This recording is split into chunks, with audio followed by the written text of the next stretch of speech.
பல்லாவரம் அருகே வீட்டின் வெளியே நிறுத்தி வைக்கப்பட்டிருந்த சொகுசு கார் திடீரென தீப்பற்றி எரிந்து சேதமானது. சென்னை பல்லாவரம் ரேடியல் சாலை அருகே உள்ள சூரிய அவென்யூ பகுதியைச் சேர்ந்த சதீஷ் என்பவர் தனியார் நிறுவனத்தில் பணிபுரிந்து வருகின்றார்.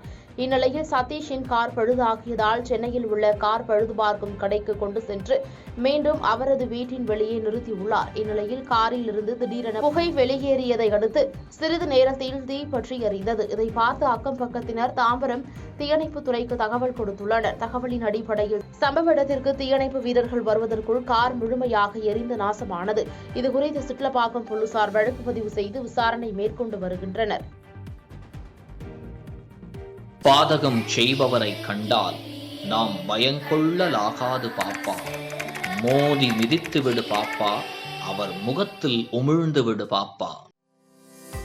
அண்மை செய்திகளை உடனுக்குடன் தெரிந்து கொள்ள இணைந்திருங்கள் இயம்நாடு தொலைக்காட்சியுடன்.